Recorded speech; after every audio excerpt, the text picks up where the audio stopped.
Las emociones son la fuerza que activan y dirigen nuestro comportamiento y nos acompañan desde el primer instante de vida. Juegan un papel central dentro de ella, nos informan, nos movilizan a la acción y nos permiten actuar de una manera más precisa. Es importante aprender a escucharlas, a tomarlas en cuenta en nuestra toma de decisiones y estilos de afrontamiento. Además, ser humano es estar en relación con los demás, porque somos seres sociales y la inteligencia emocional nos prepara justamente para establecer un contacto saludable con las personas y con el entorno que nos rodea. ¿Qué son las emociones? Daniel Goleman define las emociones como un sentimiento y a los pensamientos, estados biológicos, psicológicos y el tipo de tendencias a la acción que lo caracterizan. Conviene pensar en las emociones como agrupaciones de familias donde las principales serían la ira, tristeza, miedo y alegría, y que cada una de estas se subgrupa a modo de olas, donde la primera serían los estados de ánimo, los cuales son más variables y perduran más tiempo que las emociones. Los temperamentos, que son la tendencia a evocar una determinada emoción o estado de ánimo que vuelve a las personas melancólicas, tímidas o joviales. Y por último, los francos desórdenes emocionales. Un ejemplo de ello sería la depresión clínica o la ansiedad irremisible, donde alguien se encuentra atrapado en un continuo estado negativo. Las emociones nos permiten afrontar situaciones demasiado difíciles como para ser resueltas exclusivamente con el intelecto.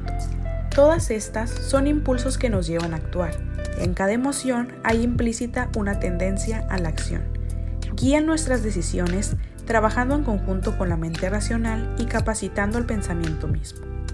Como primera emoción, describimos a la alegría como aquella emoción básica que genera una reacción de satisfacción y gozo ante cualquier situación o experiencias por medio de expresiones corporales.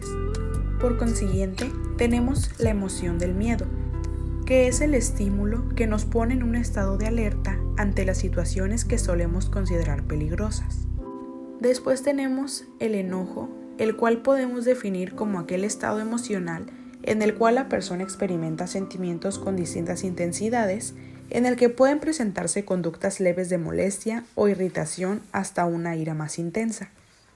Y por último, tenemos la tristeza, un estado anímico producido por un suceso desfavorable que suele manifestarse con pesimismo, insatisfacción y tendencia al llanto. Es la emoción básica opuesta a la alegría. Activa el proceso psicológico que nos permite superar pérdidas, desilusiones o fracasos.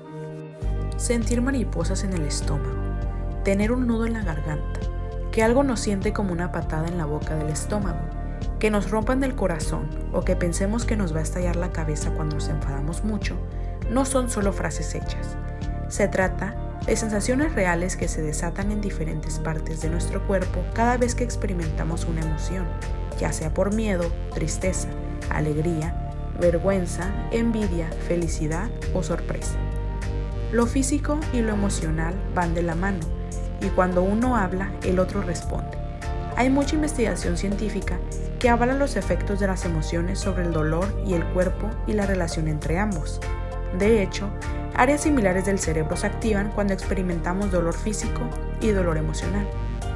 De la misma manera que la ansiedad y la depresión pueden causar síntomas físicos, las emociones pueden sentirse como si se acumularan en una o más partes del cuerpo.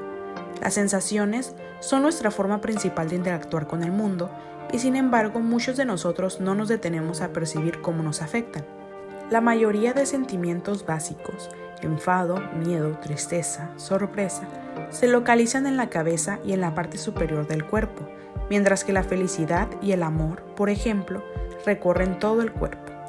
En cuanto a las reacciones físicas que desencadenan cada una de las emociones, en primer lugar tenemos la alegría, en la cual el canal principal de expresión de esta emoción suelen ser los gestos faciales producidos con los ojos y labios, lo que resulta en una sonrisa. Según el nivel de alegría, esta sonrisa puede llegar a la carcajada acompañándose de sonidos y diversos cambios posturales. Cuando sentimos miedo, nuestra cara se caracteriza principalmente por contracción de las cejas, separación de los labios, elevación de la parte inferior de las cejas y contracción y descenso de las cejas, además de un alargamiento de la comisura de los labios. Por otro lado, cuando te enojas, suceden diversas reacciones en tu cuerpo, como el aumento de la frecuencia cardíaca, sube tu presión arterial y se incrementan tus niveles hormonales como la adrenalina. Y por último, tenemos la tristeza, la cual puede provocar problemas físicos como fatiga, insomnio, dolores de cabeza, náuseas, dolor e incluso problemas duraderos como alta presión arterial. Hablemos sobre secuestros emocionales. Se le denomina así cuando la pasión desborda la razón. De vez en cuando nos descubrimos perdiendo los estribos en medio de una tormenta. Y cuando esto pasa, nos damos cuenta de que nuestra reacción fue algo desproporcionada. Arrepintiéndonos de nuestra actuación, nos cuestionamos cómo puede ser posible que en cuestión de segundos nos volvamos tan irracionales. Este secuestro tiene lugar en un instante y desencadena una reacción decisiva antes incluso de que el neocórtex, el cerebro pensante, tenga siquiera la posibilidad de darse cuenta plenamente de lo que está ocurriendo y mucho menos todavía de decidir si se trata de una respuesta adecuada. En general, el amor es el sentimiento supremo que una persona puede experimentar hacia alguien. Amar no se trata de afinidad o de química entre dos personas. El amor es sentir respeto, conexión y libertad al estar junto a otra persona. Este significado puede cambiar según las expectativas y experiencias que tenga el sujeto que lo define. No por nada más de la mitad de la música en todo el mundo está escrita a partir de una experiencia amorosa. El amor a los objetos no existe, sino la relación o experiencia emocional que los une con los mismos. El amor no solo es un sentimiento, sino una decisión, una odisea plagada de experiencias y sensaciones únicas. Lo sabemos perfectamente y que cada una hemos pasado por ello. Por esto, hacer tan siquiera una conexión amorosa con aquellos que nos escuchen dejará no solo una huella de buenos sentimientos hacia el remitente, sino a ti mismo. El amor es una prueba que somos seres humanos, una en la que el error promete y no arremete hasta que culmina. Y la culminación del amor es el dolor, y aún nos amamos a pesar de lo inevitable. Abrimos nuestros corazones sin conocer qué habrá después, y eso está bien. Y está bien sentir y vivir. Para Freud tiene dos caras. Meta positiva, que es experimentar intensos sentimientos de placer, y la meta negativa, que es evitar el dolor y el displacer. Cuando hablamos de intensos sentimientos de placer, se trata de alcanzar el deseo de la felicidad, pero para llegar hasta este deseo tendríamos que pasar por todos los sentimientos y emociones que de forma errónea queremos evitar por ciertas circunstancias.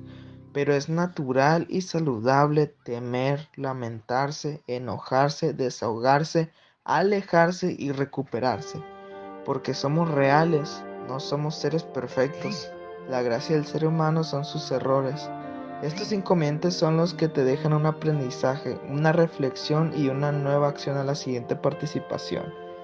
¿Quién nos dice cuánto tiempo nos queda para detenernos a preocuparnos de estos sentimientos que son tan necesarios dejarlos salir? El ahora es nuestro regalo, tenemos que aprovecharlo. Entre el suelo y la tierra sabemos que hay algo y ese algo tenemos que disfrutarlo. La humanidad es algo que se define como un acto generoso, un acto valiente, un acto de empatía o esfuerzo a hacer el bien. Y esto no necesariamente significa ser humano. Dostoyevsky Fyodor expresa que el bien y el mal luchan constantemente y el campo de batalla es el corazón del hombre. Bien dicho, Fyodor. El bien y el mal es parte del ser humano, estos dilemas que te hacen elegir según tus valores, tu moral y tus conductas. La condición humana es todo aquello que hace que el hombre sea como es, definiendo su personalidad. Sin embargo, los roles sociales se han definido a lo largo de la historia por la misma, afecta de manera discreta en nuestras decisiones, tomando y tirando a la basura el individualismo de cada uno de nosotros. ¿Dónde está escrito que para ser una buena esposa se debe atender correctamente el hogar? ¿Dónde está escrito que el hombre debe actuar como líder y ser fuerte en todo momento sin permitirse sentir tristeza o empatía por los demás? Los roles de género determinan cómo hombres y mujeres deben pensar, hablar, vestirse o interactuar dentro del contexto de la sociedad. Los roles de género influyen en hombres y mujeres y en casi todos los aspectos de la vida. Las diferencias entre sexos, tanto reales como imaginarios, se utilizan como medio para justificar su existencia. ¿Y dónde queda el individualismo?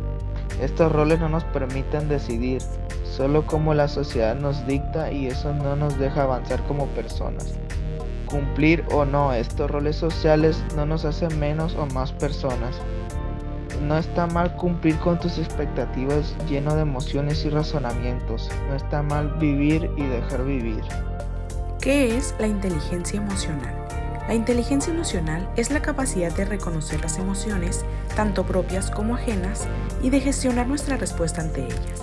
La podemos definir como el conjunto de habilidades que permiten una mayor adaptabilidad de la persona ante los cambios.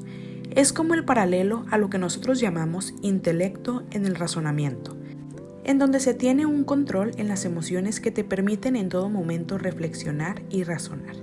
El principal divulgador de la inteligencia emocional, Daniel Goleman, señala que los principales componentes que integran la inteligencia emocional son los siguientes: autoconocimiento, autocontrol, automotivación, empatía y competencia social.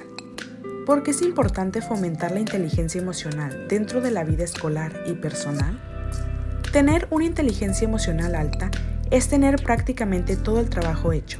Favorece de gran manera el relacionarse de manera sana, empatizando y compartiendo las emociones con los demás sujetos, así teniendo éxito no solo en lo laboral, sino en lo social y lo personal. Además, juega un papel importante en la educación de hoy en día, ya que a través de ella se logra desarrollar la motivación, el control de impulsos, la regulación de los estados de ánimo y el relacionarse con los demás, resolver conflictos y expresar tus sentimientos. Tips para fomentar la inteligencia emocional. Número 1. Conciencia de uno mismo. Los niños deben conocer lo que sienten, cómo se sienten y por qué lo sienten. Lo que no sienten, lo que hacen bien o lo que tienen que mejorar, lo que determinan las consecuencias igualmente. Número 2. La autogestión. Debemos enseñar a fijarse en las metas y cumplirlas, ser positivos ante contratiempos, gestionar las emociones perturbadoras. Número 3. Empatía. Nuestros niños y niñas necesitan entender cómo se sienten los demás, ser capaces de entender el punto de vista del otro. Número 4. Relaciones sociales. Debemos enseñarles a manejar las relaciones positivas, trabajar en equipo, resolver conflictos, escuchar a la gente, persuadir y comunicarse.